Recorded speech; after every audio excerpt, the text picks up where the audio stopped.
வணக்கம். திருவாசக பாடல் வரிகளை கேட்குறதுக்கு முன்னால், அதாவது நமக்குன்னு சில பழக்க வழக்கங்களை ரொட்டீனாக வச்சுருப்போம் இல்லைங்களா?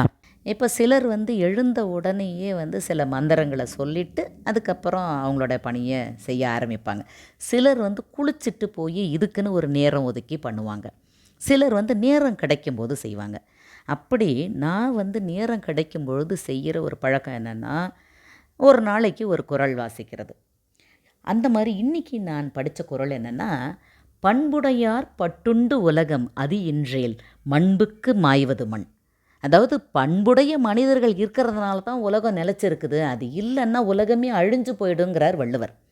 அது எவ்வளோ 100க்கு 100 உண்மையான விஷயம் இல்லையா? அப்படிப்பட்ட அந்த பண்பை நாமும் வளர்த்துக்கிட்டு நம்ம வருங்கால சந்ததியும் நல்ல பண்போடு வளர்கிறதுக்கு நம்ம ஹெல்ப் பண்ணணும். சரிதானே? ஏன்னா உலகம் போகிற போக்க பார்த்தா நமக்கே தெரியுது இந்த பண்பு எந்த அளவு அவசியம் அப்படிங்கிறது. ஓகே, வாங்க பாடல் வரிகளை கேட்போம். திருவாசகம், திருவண்டப்பகுதி, திருச்சிற்றம்பலம்.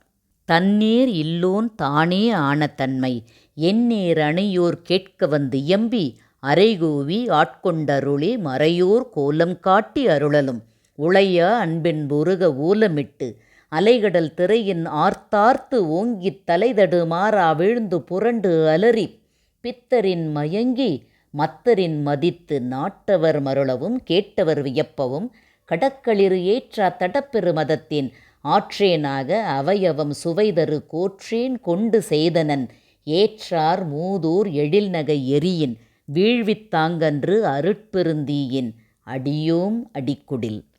அதாவது இறைவன் அப்படிங்கிறவர் ஒரு ஒப்பற்ற பரம்பொருள்.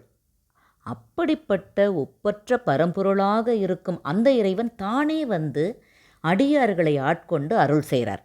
அந்த அருளை பெற்றவர்கள் என்ன பண்ணுறாங்க? பேரன்பால் உருகி உலக நினைவை மறந்து பேரானந்தத்தில் திளைக்கிறாங்களாம். உலகத்தாரெல்லாம் அவங்கள பார்த்து என்ன பண்ணுறாங்க? இவங்க சரியான பைத்தியமாக இருப்பாங்க போல இருக்குது அப்படின்னு நினைக்கிறாங்க. ஆனால் அவர்கள் என்ன பண்ணுறாங்கன்னா, இறையருளின் பேரின்பத்தை அனுபவிக்கிறாங்க. அந்த அருள் என்ன பண்ணுது? அறியாமையும் உலகப்பற்றுகளையும் எரித்து கடைசியில் அடியார்களை இறைவனின் திருவடிகளில் அங்கேயே அவர்களை நிலைபெறச் செய்கிறது என்று தெளிவுபட சொல்லுகிறார் மாணிக்கவாசகர். தொடர்ந்து கேட்போம். நன்றி, வணக்கம்.